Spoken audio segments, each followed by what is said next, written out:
మా నాన్నగారు నేను 3 నెలలప్పుడే మరణించడం జరిగింది. తాగితే నన్ను చూసి అందరూ హైలైట్ అనుకుంటారు. ఎనీ టైం స్మోక్ చేయటం, మందు తాగటం, గంజాయి తాగటం, ఎవరైనా వస్తే వాళ్ళు కొట్టడం, గొడవలు రాజకీయ సెటిల్మెంట్ లాగా అట్లా చేయటం. పక్కన ఒక కర్ర ఉంటే ఆ కర్ర తీసుకొని అబ్బాయి తల మీద కొడితే ఏ నుంచి దాకా చిట్లింది. సైకో గన్ అనమాట. ఎవరైతే తాగుతారో వాళ్ళకి అమ్మేవాళ్ళం. ఎగ్జామ్ కూడా ఇంటర్మీడియట్ మత్తుతోనే వెళ్ళా ఎగ్జామ్ రాయడానికి. కార్ ఎక్కిస్తే కార్లో చూస్తే ఎస్ఐ గారు, 2 కానిస్టేబుల్ ఉన్నారు. ఎస్ఐ గారు కొంచెం దూరం తీసుకెళ్ళి ఫుల్ కొట్టారు కార్లు. నిజమైన దేవుడు ఏసే కాదు. నేను చాలాసార్లు మా అమ్మని చిన్న మాట ఏదన్నా సరే మెడ మీద కత్తి పెట్టి బెదిరించేవాడిని. అరిస్తే చంపుతా, కొట్టేవాడిని. గుద్దితే కాళ్ళు కానీ అవి మొత్తం బాగా కందిపోయేది. ఒక్కటే ఏడ్చుకునేది. నేను 3 times కూడా సూసైడ్ అటెంప్ట్ చేశాను. ఇక్కడ మా ఇంటి పైన A1 పడాలన్న మెయిన్ నాది. A1, A2, A3, A4, A5, A6 6.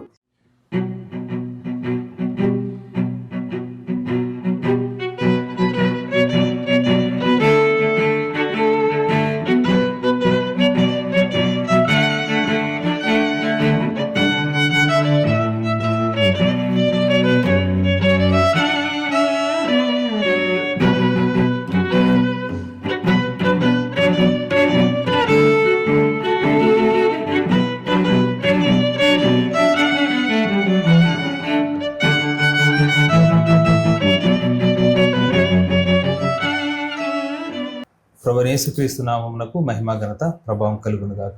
మరొక అద్భుతమైన సాక్ష్యంతో ఈ విధంగా మిమ్మల్ని కలుసుకోవడానికి దేవుడు మనకు చూపినటువంటి కృప కొరకే దేవాతి దేవునికి వందనాలు. మనతో ఉన్నటువంటి సహోదరుడి పేరు రోహిత్. సహజంగా ఇప్పుడు మనం ఎక్కడ వింటున్నా, ఎక్కడ చూస్తున్నా యవ్వనస్తులు దేని చేత పట్టబడుతున్నారంటే డ్రగ్స్. తన యవ్వన ప్రాయంలో అంటే 20 నుంచి 22 సంవత్సరాల వయసులో డ్రగ్స్కి బాగా ఎడిక్ట్ అయిపోయి, బానిస అయిపోయి అనేకమైన గొడవలు, కేసులు, చివరికి తన సొంత తల్లి మెడ మీదే కత్తి పెట్టినటువంటి పరిస్థితి. అలాంటి భయంకరమైన పరిస్థితిలో ఉన్నటువంటి తమ్ముడిని దేవుడు ఎలా రక్షించుకున్నారు, ఏ బలమైనటువంటి క్రియ చేత దేవుడు తను విడిపించారు, తను ఇప్పుడు ఏం చేస్తున్నాడో మన తమ్ముడు అంటే తెలుసుకుందాం. తమ్ముడు ప్రైజ్లా. మొదటిగా దేవుని పరిశుద్ధ నామానికి సమస్త మహిమ ఘనత ప్రభావములు యుగయుగములు కలుగును గాక. ఈ అవకాశం ఇచ్చిన కేవలం దేవునికి, నా దేవుడికి వందనాలు.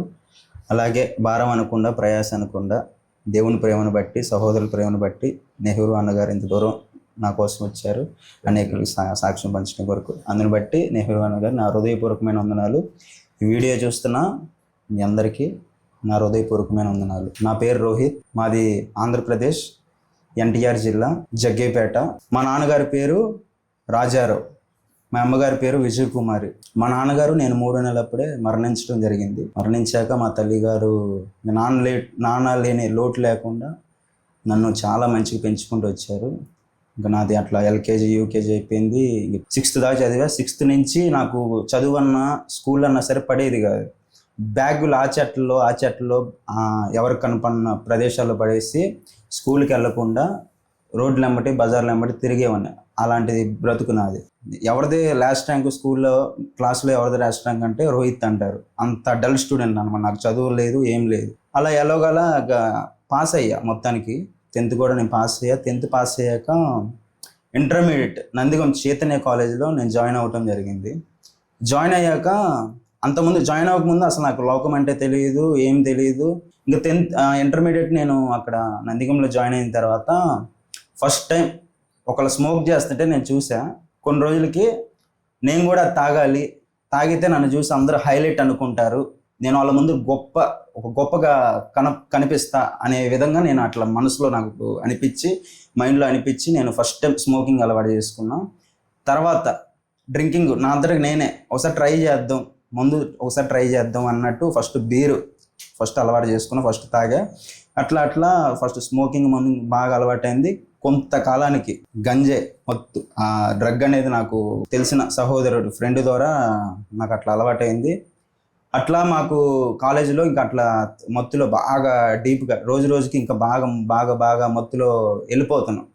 ఇంకా బ్యాచ్ కూడా 10 మంది మేము అక్కడ కాలేజీలో ఇంటర్మీడియట్లో మొత్తం ఒక బ్యాచ్ లాగా మేము ఏర్పడ్డాక ఇంకా మేము ఎక్కడికి వెళ్ళినా సరే ఎనీ టైం స్మోక్ చేయటం, మందు తాగటం, గంజాయి తాగటం, ఎవరైనా వస్తే వాళ్ళు కొట్టడం, గొడవలు రాజకీయ సెటిల్మెంట్ లాగా అట్లా చేయటం.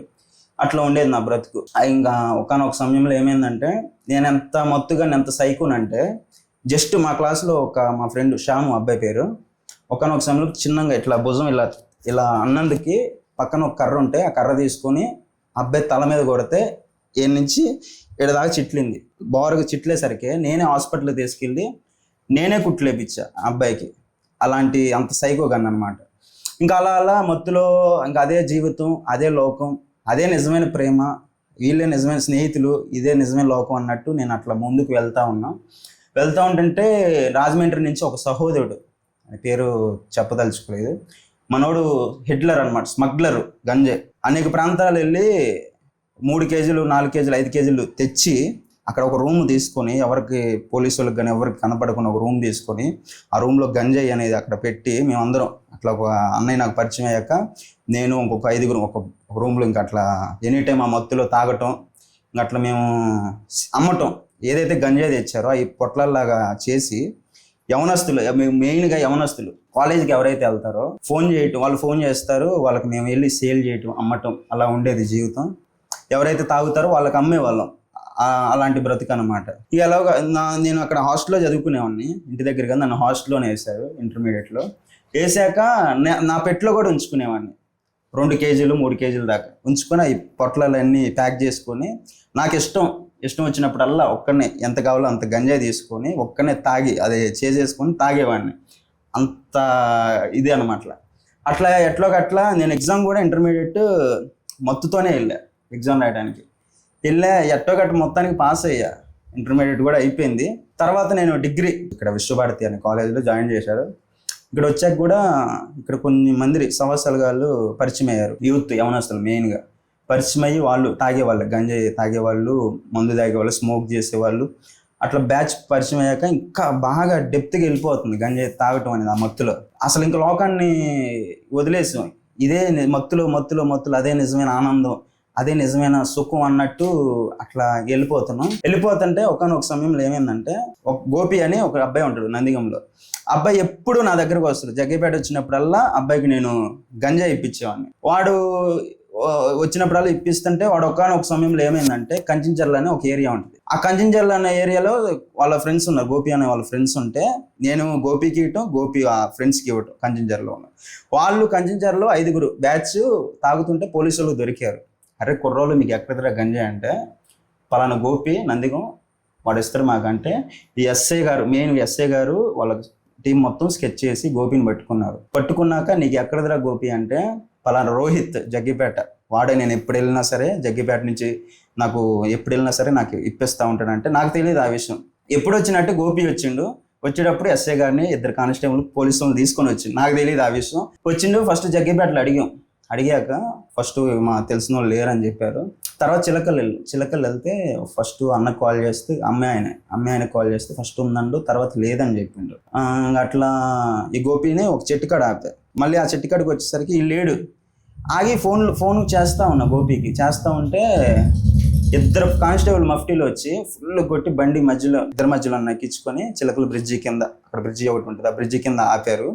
ఆపి కారు ఎక్కించారు నన్ను. కారు ఎక్కిస్తే కారులో చూస్తే ఎస్ఐ గారు 2 కానిస్టేబుల్ ఉన్నారు. అస్సలు షాక్ అయిపోయా అన్న, స్టన్ అయిపోయా.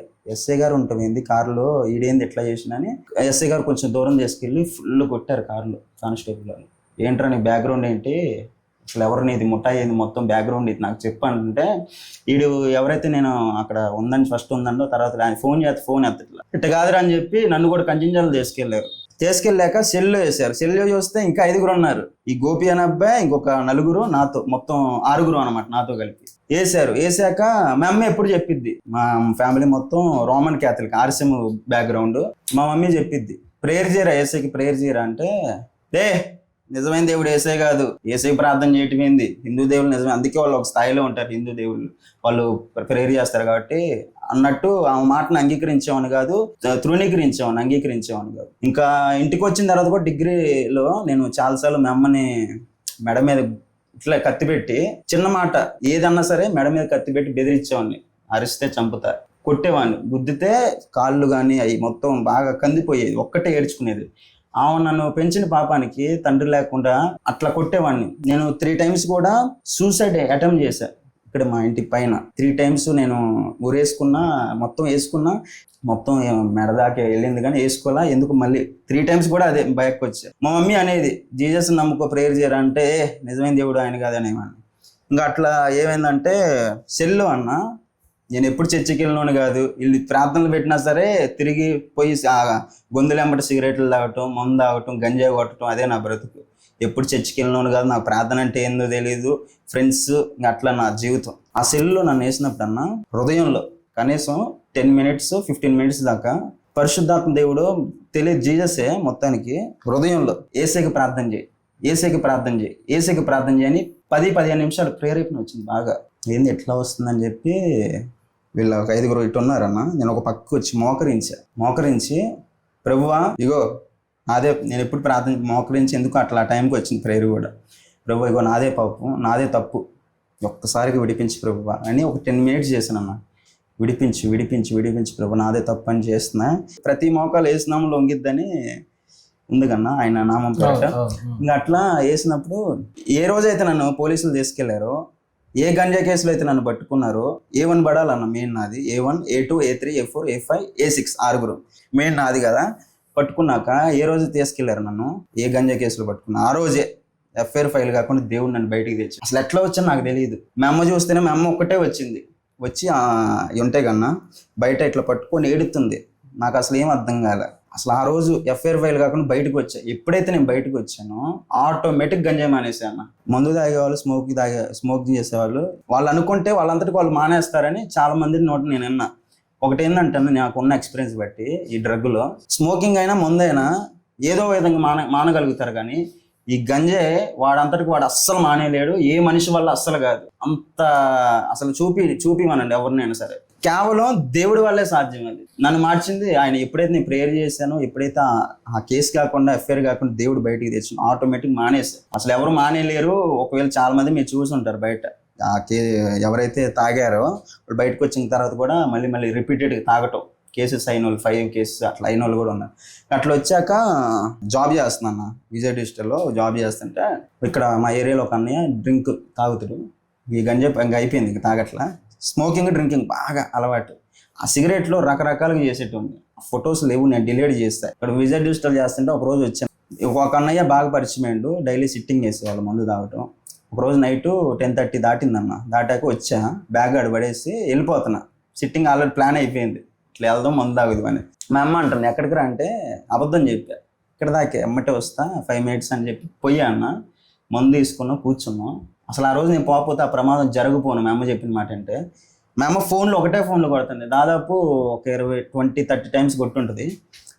ఏం ఫోన్ ఎత్తేది ఏంది, స్నేహితులు అక్కడ ఫ్రెండ్స్కి ఆ మందుకి ఎక్కువ ప్రిఫరెన్స్ ఇచ్చా. నన్ను ప్రేమగా పెంచిన కన్న తల్లికి అంత ఇయ్యలేదు. ఏం ఫోన్ ఎత్తేది ఏందో ఫ్లై మోడ్లో పెట్టానన్న. మందు ఫుల్ తాగినాం. ఆ రోజు తాగాక జగ్గిపేటలో ఫుడ్ తిన్నా, ఇక్కడ మా ఊర్లో. తిన్నాక సరిపోలే, చిలకల ఏరియాకి వెళ్ళిమన్నా. బైక్ తోలుతున్నా, చిలకలు వెళ్ళిగాకనా ఎందుకో తెలియదు, ఈ హ్యాండ్ బైక్ తోలుతుంటే ఎవరు ఇట్లా తీసుకెళ్తున్నట్టు అనిపించింది నాకు. నిజంగా మనుషులు అయితే ఎవరు కనిపించట్ల, పక్కన ఎవరు ఇట్లా నా చెయ్యి పట్టుకొని ఇట్లా తీసుకెళ్తున్నారు అన్న. కొంచెం ముందుకి ఇట్లా ర్యాష్కి ఎవరు నన్ను గుద్దలేదు. ఇట్లా పెట్టి ఇట్ట గుద్దితే చెయ్యి కింద పడ్డానన్న. ఇంతలా వాసింది, టాప్ అని ఎరిగింది, 2 parts అయింది చెయ్యి ముక్కలు. అప్పుడు మా చర్చికి వెళ్తారు, మామయ్యలు ఉంటారు. ఆ క్షణాన్ని ఎందుకు రావాలన్న వాళ్ళు కరెక్ట్గా దేవుడు ప్రేరేపించి, నేను ఎప్పుడైతే కింద పడ్డానో మంచి విశ్వాసం బిలీవర్స్ వాళ్ళు కరెక్ట్గా అదే టైంకి వచ్చి, అరే ఈడు కింద పట్టమైంది, ఈడు అసలు తాగడుగా అంటే. నేను ఎట్లా ఉండేవానంటే మా ఫ్యామిలీకి బయట కనిపించే వాళ్ళకి మంచివాడిని, బుద్ధిమంతుని అన్నట్టు ఉండేవాడిని. బయటికి వెళ్ళాక on screen out, off screen out అంటారు కదా, అట్లా ఉండేది నా జీవితం. ఎప్పుడైతే కింద పడ్డానన్న ఈ పెయిన్ వచ్చి హృదయానికి తగిలింది. నేను పడ్డాక ఎవరు రాలేదు, నా అనుకున్న స్నేహితులు రాలేదు, నా అనుకున్న బంధువులు రాలేదు, నా అనుకున్న వాళ్ళు ఎవరు రాలేదు. నేను ఏ తల్లినైతే మెడ మీద కత్తి పెట్టి, ఏ స్నేహితుడు రాలేదు, నా అనుకున్న వాళ్ళు రాలేదు, ఎవరు రాలేదు. ఏ తల్లినైతే నేను మెడ మీద కత్తి పెట్టి బెదిరించానో, ఏ తల్లినైతే కొట్టానో, హింసించానో, ఆ తల్లి నా చేయి కట్టుకున్న దాకా నన్ను పోషించింది అన్న. కట్టుకున్న దాకా పోషించింది. ఇంకా అట్లా ఆ ప్రాబ్లం అయిపోయాక మళ్ళీ మమ్మీకి క్యాన్సర్ వచ్చింది, 4th stage. క్యాన్సర్ వచ్చాక హాస్పిటల్లో 3 months విజయవాడలో జాయిన్ చేసాం. 4th stage క్యాన్సర్ అని చెప్పారు. 3 months ఉండాలని చెప్పారు అన్న. 3 months ఉండాలని చెప్పాక ఒక్కనే అన్న, ఎన్ని మంది బంధువులు ఉన్నా ఎవరున్నా ఎన్ని మంది ఉన్నా సరే 3 months ఉండాలని నేనే మా అమ్మని చిన్న పిల్లలాగా మంచిగా చూసుకున్నాను. ఇంకా అట్లా మమ్మీకి ఇంకా ఇట్లా అయిపోయింది. 3 months అయిపోయాక జగ్గిపేట వచ్చాక ఇంకా జియోలో జాయిన్ అయ్యాను అన్న. నేను ఫైబర్ జాబ్ ఎందుకు ఒకనొక సమయంలో తొరగంటపాలెం అనే ఏరియాకి వెళ్ళాను అన్న. వెళ్తే ఒక గొంతులోకి వెళ్ళాక తిమోతి గారు కనిపించాక తిమోతి అనే అన్న అయ్యగారు కనిపించాక నాతో మాట్లాడుతుండు, నీవు ఏం చేస్తావు ఏంటి. ఆయన నాకు సాక్ష్యం చెప్తుండు వాళ్ళ అబ్బాయి గురించి. వాళ్ళ అబ్బాయి కన్నా బ్లడ్ క్యాన్సర్ వచ్చింది, 4th stage, కోమలోకి వెళ్ళిపోయింది మనిషి. విజయవాడ హాస్పిటల్లో ఉంచారు. తిమోతి గారు ఒక అక్క ప్రేయర్ ఆయిల్ బాటిల్ ఇచ్చిందన్న, వేరే ఒక అయ్యగారి దగ్గరికి ప్రేయర్ ఆయిల్ బాటిల్ ఇస్తే అయ్యగారు తీసుకొని విజయవాడ తిమోతి గారు వెళ్ళిపోయారు. డాక్టర్లో చివరి చూపు చూసుకున్నారంట. ఇంక లేదు అయిపోయింది, చివరి చూపు చూసుకుందంటే ఎవరైతే కోమలో ఉండే అన్నయ్య వాళ్ళ స్నేహితులు బంధువులు అందరూ వచ్చి చూస్తుంటే తిమోతి గారు తీసుకెళ్ళి ప్రేయర్ ఆయిల్ చేతులకి బాగా రాసిందంట. సాక్ష్యం చెప్తున్నా ఆయన. రాశాక ఏ డాక్టర్లు అయితే చివరి చూపు చూసుకున్నారో, ఏ డాక్టర్లు అయితే ఇంక లేదు మీ అబ్బాయి పరిస్థితి అయిపోయింది అన్నారు, ఎప్పుడైతే ప్రేయర్ ఆయిల్ రాసిండో దేవుడు అన్న కోమలో ఉన్న మనుషులు లేచి కూర్చోబెట్టిండు. బ్లడ్ క్యాన్సర్ 4th stage మొత్తం నార్మల్ అయిపోయింది. అట్లా ఆయన నాకు సాక్ష్యం చెప్పాక ఆలోచించాను నేను, అరే క్యాన్సర్ తగ్గట్టవే ఏంది, బ్లడ్ క్యాన్సర్ కోమలో ఉన్న మనిషి లేచి కూర్చుంటుంది ఏంటి, నిజమైన దేవుడు జీసస్సేనా అని అట్లా పడింది అన్న మనసులో. అట్లా కొన్ని రోజులకి ఎక్కడైతే ప్రేరాలు తెచ్చారో అయ్యగారి దగ్గరికి వెళ్ళా, కొంచెం సాక్ష్యాలు అక్కడ విన్నా, వాక్యం విన్నా, బలపడ్డా, దేవుడి సన్నిధి అనుభవించాక అక్కడి నుంచి వచ్చాక కొన్ని 2 daysకి మమ్మీ చనిపోయారు అన్న. మమ్మీ వాళ్ళు చనిపోయారు అనగా మా తల్లి చనిపోయిన లోటు నేను మర్చిపోయా, ఆ దేవుని కృపే మర్చిపోయి ఇవాళ చనిపోయింది అనగా రేపు నుంచే చర్చికి వెళ్తుంది తెలియకుండా. చర్చికి వెళ్ళిన 15 days కన్నా దేవుడు సింహాసనం మీద కూర్చుండు, తల మొత్తం వెలుగుతూ ఉంది. సేమ్ ఇగో ఇట్లా ఉందన్న, ఓకే సేమ్ డిట్టో అనమాట. ఇంకా అట్లా కనిపించేసరికి అక్కడ ఉన్న స్థానిక సంఘ కాపురితో మాట్లాడు, అన్న ఇట్లా కనిపించింది అన్న విజన్ నాకు, ఏంటంటే దేవుడు నీకు దర్శనం ఇచ్చిండు అని చెప్పిండు. అట్లా కొన్ని రోజులకి మీరు భూమి మీద ఉన్నారంటే మీ పట్ల ఒక ప్రణాళిక ఉంటుంది దేవుడికి, మీరు ప్రార్థన చేయండి అంటే నేను మోకరించి ప్రేయర్ చేశాను. ప్రభువా నా పట్ల మీ చిత్తం ఏంటంటే నేను సేవ చేసినట్టు దర్శనం చూపించింది. ఈ యొక్క పాపిని, అసలు ఘోర పాపినైన నన్ను, ఏ అర్హత ఏ యోగ్యత లేని నన్ను ఆయన దివ్యమైన ఘనమైన సేవకు నన్ను పిలుచుకున్నాను. ఇంకా అట్లా కొన్ని రోజులకి అమోద అనే అక్కడ చర్చి ప్లాంట్ దగ్గర నేను జాయిన్ అయ్యాను. చర్చి క్లీన్ చేయడానికి జాయిన్ అయ్యా. 2 months చేశాను అక్కడ జాయిన్ అయిన కొన్ని రోజుల కన్నా ఒక్కనే గడ్డి బీగుతుంటే స్వరం వినిపిస్తుంది, నా బిడ్డ కంగారు పడమాకు అని వినిపించింది అన్న. ఎప్పుడైతే ఆ స్వరం విన్నానో ఎవరో నాకు దగ్గర సంబంధంలాగా ఆ స్వరం వింటే తెలియని శక్తి నన్ను ఆవరించినట్టు ఈ మొత్తం గూస్ బంప్స్ వచ్చినాయి బాడీ మొత్తం. ఎప్పుడైతే దేవుడు ఆ స్వరం ద్వారా అప్పటి నుంచి మాట్లాడుకుంటూ వచ్చిందాను స్వరం ద్వారా. ఇంకా అట్లా మా మామయ్యలకు కూడా చెప్పారు, మాయ అట్లా దేవుడు నన్ను సేవకు పిలిచిండు, క్రైస్తవుల కుటుంబమే అయినా సరే ఇట్లా సేవకు పిలిచిండు మా ఆయన వెళ్ళిపోతా అంటే, నువ్వు కానీ సేవకి వెళ్తే మేము చచ్చిపోయా అనుకోరా, గ్రామాకు మమ్మల్ని మర్చిపో అన్నారన్న. అసలు ఆ క్షణాన్ని నేను ఒకటే, నన్ను పిలిచిన వాడు నమ్మదగినవాడు, వీళ్ళే ఇక్కడే కూర్చోండి మా మాయ, నన్ను పిలిచిన వాడు నమ్మదగినవాడు అని చెప్పి నేను వెళ్ళిపోయా అన్న. అంటే ఆ సమయం మరి ఏమైందో తెలియదు, అట్లా ఎందుకన్నారో నాకైతే తెలియదు, కానీ మొత్తానికైతే అన్నారన్న. అప్పుడు నాకు కొంచెం బాధ అనిపించినా సరే నేను దేవుడి మీద విశ్వాసం ఉంచి బాపట్లో అవకాశం వస్తే వెళ్ళానన్న. అక్కడికి వెళ్ళాక ఇంకా అట్లా అక్కడ పరిచర్య చూసుకుని మళ్ళీ ఇక్కడికి వచ్చాకన్నా మొన్న ఏమైందంటే ఒకనొక సమయంలో ఇది ఒక సాక్ష్యం, నా దగ్గర 20 rupees ఉన్నాయన్న. 20 rupees ఉంటే చిలకలు ఇక్కడ వెళ్ళా. అక్కడి నుంచి ఒక సహోదరు బండి ఎక్కి యూత్ మీటింగ్కి వెళ్తే అక్కడ మీటింగ్ బాగా జరిగాక మీటింగ్ అయిపోయాక వస్తుంటే నా దగ్గర 20 rupees అయిపోయినాయి, ఛార్జీకి లేవు.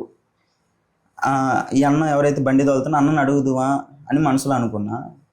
లేదు, ఎప్పుడైనా సరే దేవుడు చేయి చాప అడగమని చెప్పడు కదా, నేను అడగనని మనసులో అనుకొని కొంచెం దూరేకి వెళ్ళి దిగాను అన్న. బండి దిగాక అన్నయ్య 20 rupees ఖచ్చితంగా ఇచ్చాక కొంచెం ముందుకు నడుచుకుంటూ వెళ్ళి అక్కడ మా బామ్మద్ది వాళ్ళ ఫ్రెండ్ కనిపించాక ఎక్కడికి రా అంటే జగ్గిపేట అని చెప్పారు మా ఊరికి. చెప్పాక అక్కడి నుంచి జగ్గిపేట తీసుకొని వచ్చా. ఇక్కడే అన్న మా ఇంటి బయట తీసుకొని వచ్చి కాళ్ళు కడుక్కుంటున్నా. 2 times దేవుడు మాట్లాడి స్వరం డైరెక్ట్గా నువ్వు ప్రార్థన చేయి, వాళ్ళకి ప్రార్థన చేయి అండవు. ఈ సమయంలో ప్రార్థన ఏంది నాకు అర్థం కాదు అసలు. సర్లే అని చెప్పి పైన కూర్చోబెట్టానన్న. ఈ అన్నయ్య ఏదైతే ఇచ్చినా అటువంటి ఉన్నాయి నాకు అడిగి లేవు రూపాయి కూడా. పైన కూర్చోబెట్టాక అయితే చాలామంది అన్న ఇక్కడ ఒక విషయం గమని, చాలామంది నేను దేవుణ్ణి నమ్ముకున్నా, చాలామంది ఏమన్నారంటే, రే దేవుణ్ణి నమ్ముకున్నావురా నువ్వు, ఎలా రా నువ్వు, ఏంటి నీ ఊకే దేవుడు అంటవేంది, నీ పోషణ ఎట్ట, నీ తిండి ఎట్ట, ఏంది, వాట్ ఈజ్ వాట్ అన్నోళ్ళు చాలామంది ఉన్నారు. అయినా సరే నేను మౌనంగా ఉన్నా, ఎప్పుడైనా సైలెంట్గా ఉన్నా. ఇంకా అన్నాక ఇట్లా పైన కూర్చోబెట్టా, ముగ్గురు మోకరించి ప్రార్థన చేస్తుంటే ఒక అబ్బాయికి కళ్ళమ్మటి నీళ్ళు వస్తేనే మా బామ్మదికి హృదయంలో అన్న, అగో నా సేవకుడు నువ్వు ఎక్కడి నుంచి వెళ్ళాలంటే కానుకిచ్చేయాలి, అగో నా సేవకుడు నువ్వు ఎక్కడి నుంచి వెళ్ళాలంటే కానుకిచ్చేయాలి అని 4 times మాట్లాడినంటన్న. అట్లా ప్రేయర్ అయిపోయాక నా దగ్గర కూడా చెబుతుంది, రోహిత్ ఇట్లా దేవుడు మాట్లాడిండు హృదయంలో, ఏదేమైనా సరే నువ్వు కానుక తీసుకోవాల్సిందంటే, అరే నీకు దండం పెడతా, నాకైతే కానుకొద్దు, నువ్వు ఎక్కడున్నా సరే మంచిగా ఉండు, నా కోసం ప్రార్థన చేయి, అక్కడ నాకు అవసరమే అన్న 20 రూపీస్ ఉన్నాయి, అయినా సరే ఇంక బలవంతం చేస్తానని చెప్పి కొంచెం నాకు అమౌంట్ ఫోన్పే చేశారన్న. అసలు ఆ రోజు మస్తు హ్యాపీగా అనిపించింది అన్నమాట. దేవుణ్ణి ఎరిగా ఇప్పుడు దేవుడు సేవకి నన్ను పిలుచుకున్నారన్న, ఖచ్చితంగా పిలిచారు. ఇంకా కొన్ని రోజుల్లో బైబిల్ ట్రైనింగ్ కూడా వెళ్తున్నా, మీరు ప్రార్థన చేయాలి, అందరూ ప్రేయర్ చేయాలి నా కోసం. మమ్మీ డాడీ లేరు, ఓకే, దేవుడి మీద ఆధారపడి నేను బ్రతుకుతున్నాను. అంటే ఇప్పుడు ఎక్కడ మావయ్య దగ్గర నీవు ఇండివిజువల్గా ఉంటున్నావు? మావయ్య దగ్గరే పైన ఉంటున్నా, మావయ్య పైన ఉన్నావు అని చెప్పి రూమ్ ఇచ్చారు నాకు. అయితే మావయ్య దగ్గర నేను మెచ్చుకోవాల్సింది ఏంటంటే, చాలా మంది బయట ఇప్పుడు మనం చూసుకుంటే తల్లి లేకపోయినా తండ్రి లేకపోయినా వదిలేసేవాళ్ళు ఎక్కువ. మా మాయ కానీ మా అత్త వాళ్ళు కానీ మా ఫ్యామిలీ మెంబర్స్ చాలా బాగా చూసుకున్నారన్న. కన్నా పిల్లల్ని ఎట్టజైతే చూసుకుంటారో అంత బాగా చూసుకున్నారు. ఓకే, తిండి విషయంలో కానీ షెల్టర్ ఏదైనా అన్ని విధాలుగా చాలా మంచిగా చూసుకున్నాను. అందుని బట్టి కేవలం దేవునికే మహిమ. అంటే ఇప్పుడు ప్రస్తుతానికి జాబ్ చేస్తూ ఇప్పుడు ఇంకా దేవుని పిలుపు కోసం ఎదురు చూస్తాను, అంతే కదా? బైబిల్ ట్రైనింగ్కి వెళ్ళాలన్నా, వెళ్ళాక అంటే ఇప్పుడు ఎవరన్నా సాక్ష్యం పిలిస్తే వెళ్తున్నాను. చాలా సంతోషం తమ్ముడు, చాలా అద్భుతమైన సాక్ష్యం. మారటం అంటే నిజంగా మనసు మారటం, బ్రతుకు మారటం, జీవితం మారటం, మన జీవిత గమ్యం మారటం. నిజంగా దేవుడు ఏదైనా చేయడానికి నమ్మకమైన దేవుడు, సమర్థత కలిగిన దేవుడు. అనేక మంది జీవితాల్లో ఈ విషయాన్ని రుజువుపరుచుకున్నారు, అలాగే నీ జీవితంలో కూడా రుజువుపరుచుకున్నారు. ఈ సాక్ష్యాన్ని చూస్తున్నా వింటున్నా మీలో, మీ కుటుంబాల్లో ఎవరైనా ఈ పరిస్థితి కొంటూ వెళుతున్నట్టయితే ఖచ్చితంగా ఈ సాక్ష్యాన్ని వారికి వినిపించండి. నిజంగా ఒక మనిషి యొక్క బలహీనత గెలవడానికి మనిషికి శక్తి సరిపోదు, దానికి మించిన శక్తి మన దేవుని యొక్క పరిశుద్ధాత్మ శక్తి ఉంటే తప్ప మానవ యొక్క బలహీనతలు మనం గెలవలేం. కాబట్టి దేవుని మీరు వేడుకోండి, ఆయన ఖచ్చితంగా ఆయన శక్తి మీకు ఇస్తాడు.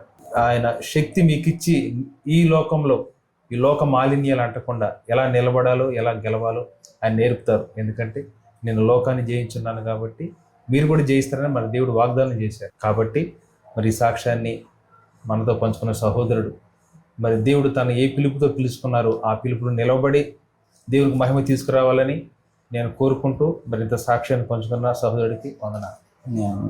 అలాగే తనను మార్చి ఈరోజు ఒక సాక్షిగా నిలబెట్టినందుకు దేవాతి దేవునికి మహిమ ఘనత ప్రభావం కలుగును గాక. ఆమేన్. యేసయ్యా నీవు లేక ఉండలేముగా, నీవు తోడుంటే మా బ్రతుకు పండగేనుగా.